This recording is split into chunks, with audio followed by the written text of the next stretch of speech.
I think I can say this. The laser from Viv's sniper rifle is not on my head at the moment, so I think we're good. Um, but yeah, the characters do interact. I can't necessarily speak as to which ones interact with each other, but it is crazy looking at a script and seeing has been characters next to your character's name. That it's because I'm a fan of both shows, and so seeing that they kind of come together. The thing is, I don't think the fans will ever guess in what way they come together. I think it's brilliant. Nerd Reactor, roll out. Brandon, how's it going? Good, good. How are you doing? Good, good. Yeah, look at that. You getting ready with some coffee and. Oh yes, yes. That's not coffee. I'm kidding. Well, Okay. Yeah. Let's get into it. Sorry, I'm late. I forgot that the 1 out of 3 of my devices have Zoom, and I tried the worst two first. So anyway, I'm here. But it's working now. But yeah, so many things to be excited about for you. And I guess I want to get right to it with the Helluva Boss. Just the recent announcement at Level Up with season 3 and 4 that's going to be happening, and it's coming to Prime Video and all that. I don't know what's like that feeling for you inside of that announcement. It's like giving birth to a secret you've been holding inside for 9 months. It's been about nine. It's been about almost a year that we've been having to sit on this secret. And if there's one thing it doesn't feel good to sit on, it's the secret.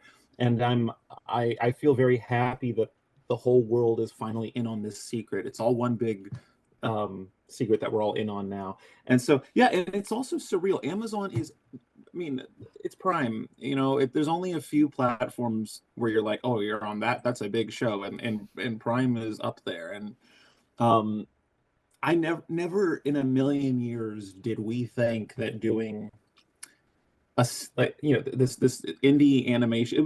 We didn't even think the show was going to go to series. I mean, that's the goal. It's always the goal, but it's not necessarily what we expected. Let alone going to a major platform like Prime. It's entirely surreal. Oh yeah, just like I can imagine, or I can only imagine, like just the day one of just working on this project. You're like, let's say we're hoping this would happen, and then it just keeps on. It's like a snowball effect, and now you're here, and now it's like, you know what, let's keep going, right? That's and honestly, so many good things have come from this that we didn't expect, that I didn't expect. The fans, the love, being able to connect with people. I didn't realize how unique these characters were until we saw the fan base that this show started to attract. And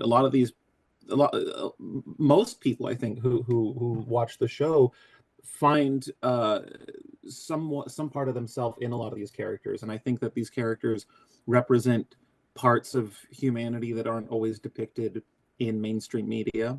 I think that it's also really important that we have queer characters telling a story that isn't necessarily about being queer, or that being queer is some hardship or negative thing that we have to overcome or fit in or find acceptance. Or maybe characters can just be queer. We can just accept that and then move on to stories that are actually meaningful to what they're going through, and not where they came from or who they are. So anyway, that's all to say that I think what I've learned doing this show, what I love about this show is that it brings people characters that they wouldn't necessarily see on bigger platforms, that that they can relate to. And it's like a way of saying you're not alone. There are people out there who are going through this, and it's really refreshing to be a part of that, because I've never really related to most mainstream shows or movies. There's not a lot for some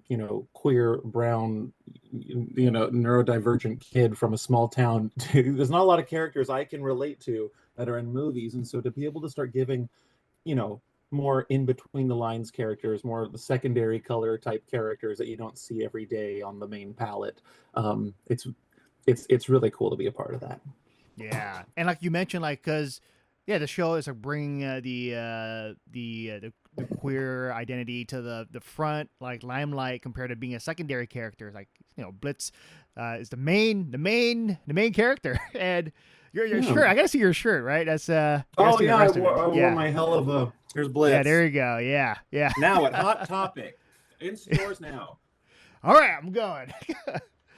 But so I think with this show, with the third and fourth, I think fans are happy to know like you're going to be returning because for example, Hasbin Hotel has got different voice actors. So of course, some of the fans are going to be disappointed, but for this one, it's like you're in it. And to your point, we are very lucky because one thing I did not know going into voice acting is that voice actors are it's very common to voice match a previous actor, a previous role, right? A lot of voice actors step in because they switch out the actors and they have to mimic someone else's work. But with us, she kept the pilot cast, and so we're very fortunate. It's very lucky that we got to just sort of roll with these voices we originated. We didn't have to match anyone else's performance before us, and so that's and no shade against the Hasbin cast. They all individually do an amazing job. I'm just saying we got lucky because we didn't have to voice match anyone. And I'm not. Blitz is my first voice role. Yeah, I'm just very lucky that we didn't have to voice match anyone else's performance, and it happens a lot in this industry. You often step into a role that's been played by one or two or three other actors all consistently, and now you have to not fuck up the chain. No one better knows a different person. But no, it's nice because these characters very much come with the flavor of our personality. I think Moxie very much tastes like Richard Horvitz. And trust me, I know what he tastes like. And Millie, Luna, like all of the characters feel like the actors who play them. And I think a large part of that is just Viv's casting. She's casting for characters she created, right? So she's kind of holding both balls in her hands. So when you have that, the characters, of course, are gonna, same with my own stuff. When I cast productions, sometimes I'll write the character after we find the actor. Actually, that happens a lot. You get the actor. Oh, thank God now let's create a character because we got the actor we wanted. So I think especially with this show, it's more about, can we get this person? Okay, good, we got them.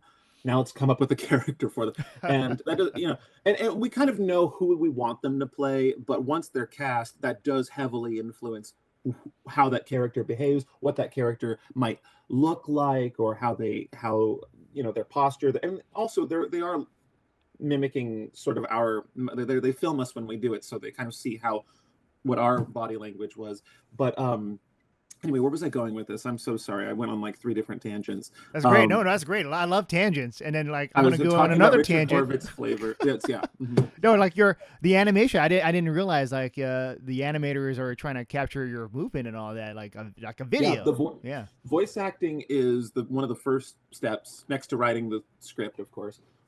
That's where my buck ends. That's where it stops, because I write the episode, right, and then maybe a year later I voice the fucking thing, and then a year after that or 2 years after that it comes out. So it is sitting in, from my perspective, I fall out of touch with what has happened several times, and so by the time the show episode does come out, it really does feel like a new piece to like I'm a fan watching the show. It feels like I don't know what's about to happen because I wrote this 3 years ago, voice acted it 2 years ago, and now it's finally out. So I love sitting where I get to sit, but you do find yourself being one of the most in a way, one of the most disconnected people on the crew from the production, because let's say we go to a birthday party or a crew meeting, somewhere where all the cast and crew assemble.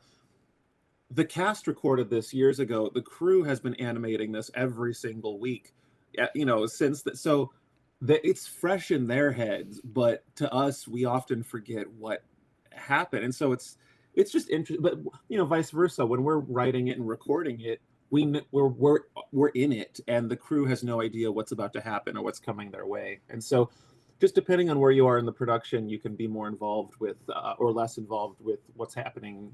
And it's just interesting because, I see people come up to me and they're like, I love the part where you said this, and because they're animating it, they watch it every day.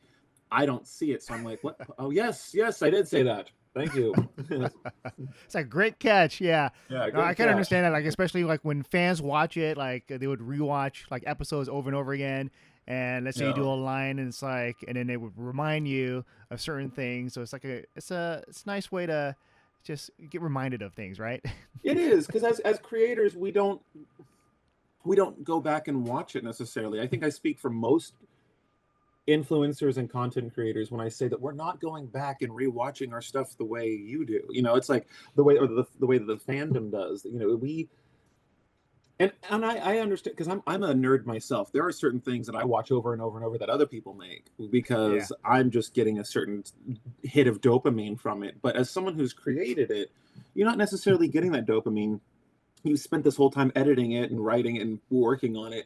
Once it's done and assembled, you're going to get the least amount of it because you've been watching its pieces come together this whole time. And so that's all to say, I don't rewatch my own stuff when I put it up on the internet. And I don't necessarily, Helluva Boss, sometimes I'll rewatch it because, again, I feel very disconnected from that because I didn't create, you know, I am watching someone else's work in a way.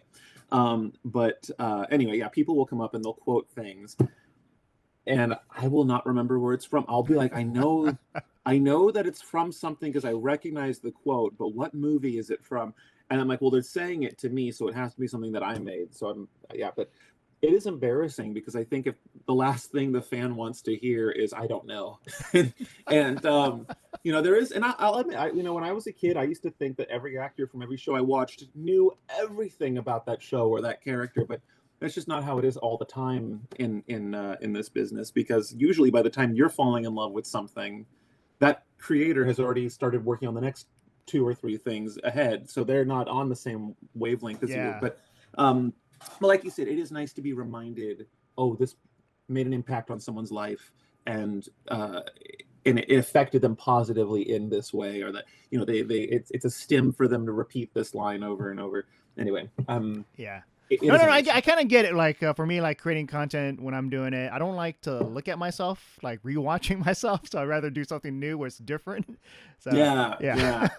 No, it's true. It's I think I have never met, and I'm sure they're out there, but I have yet to meet a content creator who's like, man, we're gonna watch this one again. You know, I think you're just kind of, in a way, it's like letting your kid go to college. It's a happy thing, you know, to not watch it anymore. You're letting it out into the world. You don't need it anymore. You know, it belongs to other people now.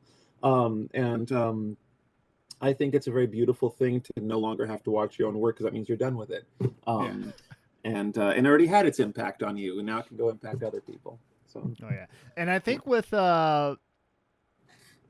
season 3 and 4, do you have differences in terms of how things are done now that it's going to be on Amazon Prime Video? So here's the thing. This is an unheard of contract that Viv has somehow twisted Amazon's titties to get signed. I swear to God, I don't know how she got this contract done, but essentially the show is remaining untouched.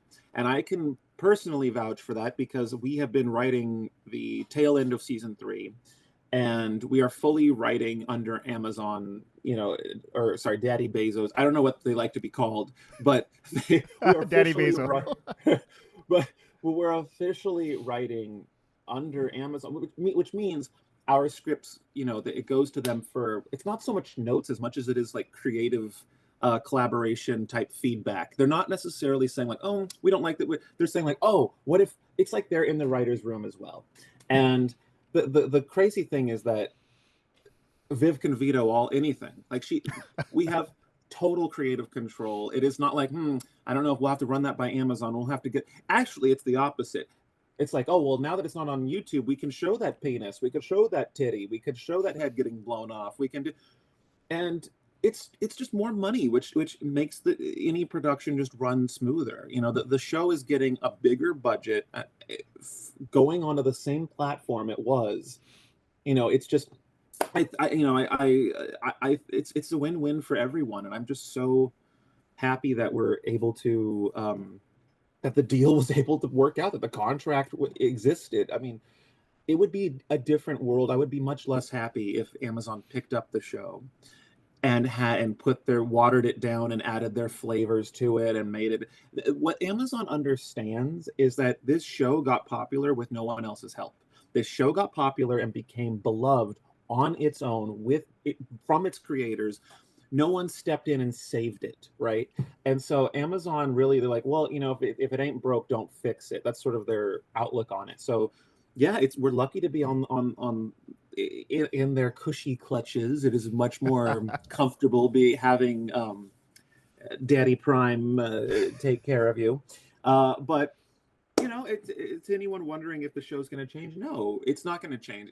I mean, it might look nicer, it might look more polished, but in terms of, and trust me, if anyone's keeping quality control of the jokes here, I'm the guy. You know, I will not. I will blow horns and whistles, bells and tanks if the flavor gets watered down, if the humor gets mitigated. To me, my favorite part of Helluva Boss is the humor, and the way that the jokes move and intertwine with the romance and the violence. It's just romance, violence, and they're all intertwined in jokes. And if anyone stepped in to change that, it would sincerely break my heart. So I'm happy they're not touching it. I mean, at least not in a bad way. They're touching it in many good ways, but I think the fans will be very happy with how Amazon is sort of this almost like a silent contributor to the show's vibe now. You know, it's like if you were to watch this series and not realize it got picked up by Prime, you couldn't tell at all. Like you couldn't tell what point the show, because it does feel consistent, because they picked us up when we're already in production. So it's not like we really shifted anything. We still record the same, we write the same, it's animated the same. You know, it's just. But with more like sex and violence, just because it's on Amazon. And it's uncensored. It's going to be uncensored. There's a lot of really good jokes that got censored because of YouTube's guidelines. But I'm not blaming YouTube. YouTube is literally the free place where everyone can watch anything. Like kids are on it. I get it. You don't want to see heads blowing up or a titty popping out or something, you know. But, you know, kids can't get a credit card. Kids can't get Amazon Prime. Kids can't download shit because kids can't buy anything. And kids can't see that titty popping out or us saying the word cunt. Cunt, cunt, cunt. They don't let us say that word on YouTube. So, and there's so many times where Blitz says it and it's bleeped out. And people are like, I bet he said fuck. I bet he said damn. I'm like, no, I said cunt. I want you to know that I said cunt. Anyway, that's all. Oh yeah, and I guess yeah, that is crazy. Like but your videos, your YouTube videos, you push the boundaries. So I like to. I think that I think most people in the real world have a much thicker sense of humor, or thicker skin when it comes to their sense of humor than you might imagine just by watching TV. I think every time I go to a con, the people love. I think what they like most about this. The joke part of it, at least, is that they kind of feel a little bit bad laughing at it. You know, I feel bad that child just got assassinated by a devil. It's like, yeah, but then the kid comes back in hell and is evil and is you know, so it's not like super dark, but I think people feel a little bit bad laughing at certain things, and it feels kind of good to feel bad when you're laughing, and I can't describe it. It's I don't know. When I watch TV and film, I could just tell when they're holding back. And I think most people can tell, especially when I'm going to laugh at something. I want to laugh at something. I want to feel a little dirty. I want to feel a little bit bad when I leave the theater. Anyway, I'm, again, very, very proud to be a part of a project like this, because it's not common for YouTubers to go on to things like this. And I'm very, very, because I was auditioning for so many voice acting roles before I got this. And so this was literally a dream that has come true. So. Oh yeah, I know you're running short on time now, but I want to ask you, like, last question, whether there's going to be some kind of like the world of Hazbin Hotel and Helluva Boss for there's going to be some kind of crossover. If you can tease anything at all. Yes. Well, I think I can say this. The laser from Viv's sniper rifle is not on my head at the moment, so I think we're good. But yeah, the characters do interact. I can't necessarily speak as to which ones interact with each other, but it is crazy looking at a script and seeing Hasbin characters next to your character's name. That it's because I'm a fan of both shows, and so seeing that they kind of come together. The thing is, I don't think the fans will ever guess in what way they come together. I think it's brilliant how these characters do collide at some point, but I don't think anyone's expecting it in this fashion. So I'm very excited to see how people react to when that finally does come. All right. Well, Brandon, it's a pleasure chatting with you, and I can't wait for whenever it comes out next year, right? Or whenever the animation's done. I don't know. I don't know. I feel bad. I'm a bad parent. I don't know when my own projects are coming out. But anyway, hopefully they come out a lot smoother than I did. Anyway, well, no, thank you for taking the time to talk to me, and yeah, I really enjoyed this. Thank you. All right, Brandon, take care. Take care, John. I'll see you. All right, see ya.